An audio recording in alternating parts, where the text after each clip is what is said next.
안녕하세요. 말랑말랑 초등역사수업연구소 박주현 선생님입니다. 오늘은 사단원 새로운 사회를 향한 움직임에서도 조선 후기 조선의 부흥을 이끈 영조와 정조의 업적에 대해서 알아보도록 하겠습니다. 먼저 영조부터 살펴보도록 하겠습니다. 조선 후기에는 정치적으로 굉장히 어지러운 상황이었습니다. 이때 당시 신하들은 자기와 성향이 비슷한 사람들끼리 모여서 붕당을 만들었고요. 이 붕당이 나와 같다면 그 사람이 하는 모든 정책에 찬성하는 반면에 자신과 붕당이 맞지 않는다면 무조건적으로 반대만 하는 서로의 이익을 위한 싸움만이 벌어지고 있었습니다. 이러한 싸움 때문에 정치적으로 굉장히 혼란스러워지고 나라의 일이 제대로 처리되지 않자 영조는 이 붕당 간의 갈등을 해결하기 위해서 탕평책을 실시하게 됩니다. 이때 당시 조선에는 노론과 소론이라는 두 개의 붕당으로 나눠져서 싸우고 있었는데요. 영조는 탕평책을 실시함으로 노론과 소론의 갈등을 막고 이를 통해 나라의 일을 원만하게 해결하고자 했습니다. 영조는 신하들에게 탕평채라는 음식을 만들어서 권하게 되는데요. 마치 비빔밥과 같은 비슷한 모양의 음식이죠. 이렇게 다양한 색깔의 채소들을 한데 어우러져서 먹는 음식이 바로 탕평채입니다. 영조는 이 탕평채를 신하들에게 대접하면서 이렇게 서로 다른 빛깔의 채소들이지만 함께 어우러지면 더 좋은 맛을 낼 수 있다는 것을 설명하며 신하들이 비록 노론과 소론으로 나눠져 있지만 서로의 붕당을 신경 쓰지 않고 모두 다 같이 어우러진다면 조선이 조금 더 평화롭고 풍족한 나라가 될 것임을 강조했습니다.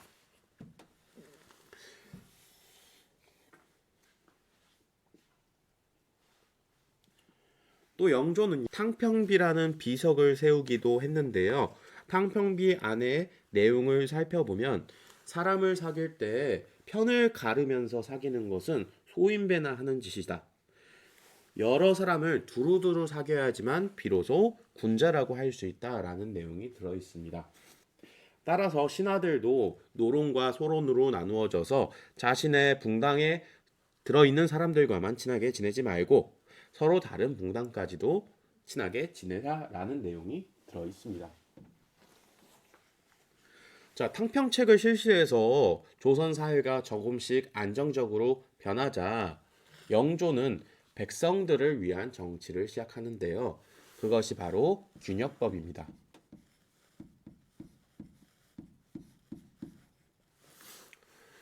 이때 당시에는 군포라는 것을 세금으로 내게 되어 있었는데요. 이 군포는 군대에 가는 것 대신에 옷감을 내는 겁니다. 만약에 군포를 낼 만한 재력이 없다, 돈이 없다라고 한다면 이 사람은 군대를 가야 하는 게 되고요. 군포를 낼 능력이 있어서 군포를 내게 되면 그 사람은 군대를 가지 않아도 되는 것입니다. 근데 이 군포는 한 번만 내고 끝나는 것이 아니라 그 사람이 군대에 있어야 하는 시기가 끝날 때까지 지속적으로 내야 되는 세금이었습니다. 군포는 한 사람당 2필이었어요. 이 1인당 2필이라는 군포는요, 결코 일반 서민들한테 쉽게 낼 수 있는 정도의 세금이 아니었습니다. 따라서 영조는 이러한 백성들의 부담을 덜어주고자 군포를 2필에서 1필로 줄여주게 됩니다. 백성들은 조금 더 여유로운 삶을 살 수 있게 되었습니다. 이러한 영조의 뒤를 이어 왕이 된 사람이 영조의 손자, 바로 정조입니다. 정조는 영조의 뒤를 이어 탕평책을 더욱 발전시키게 되는데요.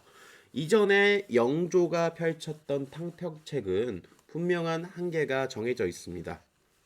영조는 탕평책을 실시하는데 노론과 소론 두 붕당의 균형을 굉장히 중요하게 생각했어요. 그래서 높은 관리를 노론으로 채용하더라도 소론도 반드시 관리로 채용하는 식의 탕평책을 실시했는데요. 어떤 사람이 옳은 행동을 했느냐 또는 능력이 뛰어나느냐 옳은 정치를 했냐가 중요한 것이 아니라 노론을 뽑았으면 반드시 소론도 뽑아야 하고 소론을 뽑았으면 노론도 뽑아야 돼 라는 식으로 탕평책을 펼치다 보니 이제는 능력이 없는 사람도 또는 성품이 좋지 않은 사람도 노론이라는 이유로 또는 소론이라는 이유로 높은 자리에 올라갈 수 있게 되었습니다. 이러한 탕평책에는 문제가 있다고 생각하고 이러한 노론 또는 소론에 따라서 인재를 뽑는 것이 아니라 어떤 사람의 성품이나 그 사람의 능력을 보고 관리를 뽑기 시작하는데요. 어느 붕당이 주장이 옳고 그른지를 명확하게 확인하고 옳은 붕당의 관리들을 많이 뽑고 옳은 붕당의 주장을 받아주는 탕평책을 적극적으로 추진했습니다. 또한 붕당이 너무 커져서 권력이 강해지는 것을 막기 위해 우리 고려의 후기의 신진사대부처럼 어느 붕당에도 속하지 않은 새로운 인재들을 뽑아서 유능한 관리를 만들어내기도 했습니다. 이러한 노력을 통해 만들어진 것이 바로 규장각인데요. 규장각은 처음에는 왕실의 책을 모아놓은 도서관 같은 곳이었지만 시간이 갈수록 정조, 왕의 정책을 보조할 수 있는 연구기관으로 발전시켰습니다. 또한 규장각에서는 신분이 낮은 사람들도 능력만 있다면 얼마든지 받아주었는데요. 서헐 출신은 서자, 홍길동과 같이 아버지는 양반이지만 어머니가 상민이어서 신분이 낮은 사람이거나 얼자, 아버지가 양반이지만 어머니가 천민이어서 신분이 낮은 사람들, 양반이 되지 못한 사람들도 능력만 있다면 얼마든지 받아주었던 기관입니다. 여기 중립 부분은 선생님이 지워놓지 않았네요. 자, 또 장용영도 설치하게 되는데요.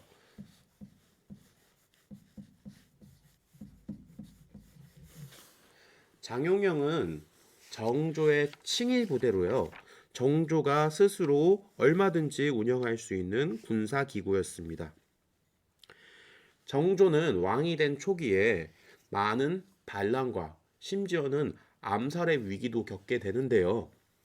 정조는 자신만의 군사 세력을 만들어서 자신의 왕권을 뒷받침하는 군사적인 기반도 만들어냈습니다. 정조 역시 백성들의 삶에 대해서 많은 관심을 가졌는데요. 그 중에 하나가 바로 금난정권의 폐지입니다. 금난정권은 도성, 한양에서 심리 4km 내에는 반경 4km 내에는 허락받은 상인들만 장사를 할 수 있고 일반적인 상인들은 장사를 할 수 없었습니다. 그래서 허락을 받은 상인들, 독점을 하고 있는 상인들 같은 경우에는 많은 수익을 벌 수 있었지만 일반적인 상인들은 돈을 벌기가 어려웠습니다. 또한 허락을 받은 상인들만 장사를 할 수 있다 보니까 이 상인들이 자기들 마음대로 물건의 가격을 올려서 서민들의 생활도 어려워지고 있는 상황이었는데요. 정조는 이 근남 정권을 폐지하면서 일반 난전 상인들의 자유로운 상행위를 보장했습니다. 그래서 누구나 도성 내에서 장사를 할 수 있게 변하자 물건의 가격은 점점 내려갔고요. 서민들의 생활도 안정적으로 변할 수 있었습니다. 다음으로는 수원 화성의 건립입니다. 정조는 기존의 정치 세력을 떠나서 새로운 변화를 시도했는데요. 정조는 자신의 아버지인 사도세자의 무덤을 수원으로 옮기면서 그곳에 화성을 건립하게 되는데요.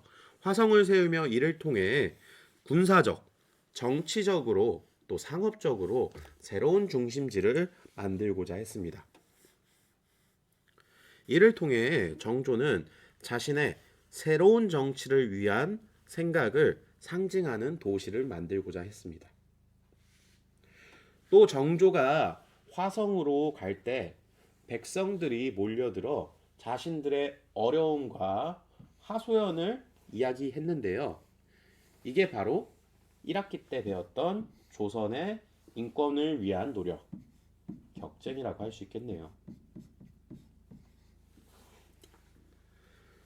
그래서 정조가 화성으로 간다는 것 자체가 백성들에게는 왕에게 자신의 어려움을 전달할 수 있는 소통의 기회가 되었습니다. 또 화성을 지으면서 새로운 장비들을 사용하기 시작하는데요. 이것은 바로 실제적인 한문, 실학의 발달이라고 볼 수도 있습니다. 자, 이곳이 바로 정조가 지은 수원의 화성이고요. 이 화성을 짓는 데 사용한 기구들이 있습니다. 먼저 무거운 돌을 작은 힘으로도 드러낼 수 있었던 거중기입니다. 이렇게 거중기로 무거운 돌을 들어 올리면 거중기 밑에 이런 유형거라고 불리는 수레를 집어넣고 무거운 돌을 올려 돌을 쌓는 곳까지 이동시킵니다. 유형거로 돌을 성문 앞까지 가져간 다음에는요, 농로라는 기구를 통해서 돌을 들어 올리고 위치를 맞춰 돌을 내려놓아 성을 쌓았습니다. 이전까지는 일일이 사람의 손으로 했다면 이러한 새로운 기구들을 사용하면서 화성을 짓는 데는 훨씬 더 편리하게 지을 수 있게 되었고요. 또한 정조는 이때 당시 화성을 짓는 데 도용됐던 인부들에게도 차별 없이 임금을 지급하면서 백성들에 위한 마음을 나타냈습니다. 그런데 교과서를 살펴보다 보니 교과서 속에 잘못된 장면이 있어요. 바로 이 장면인데요.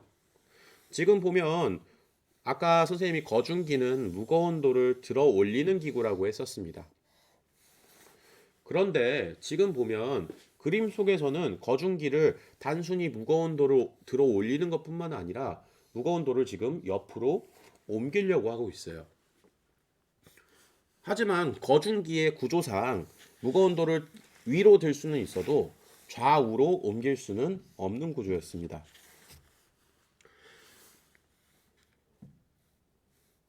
거중기로 무거운 돌을 들어 올리고 나서 밑에 수레를 가져다 놓고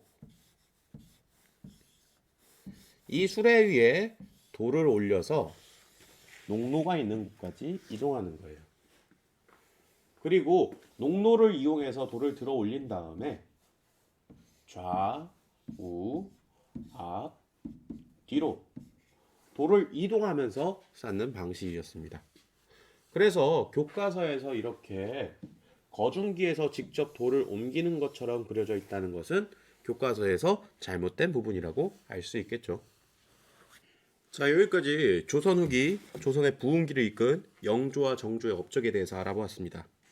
다음 시간에는 흥선대원군 그리고 조선 최초의 근대적 조약이면서 동시에 불평등 조약이었던 강화도 조약에 대해서 알아보도록 하겠습니다.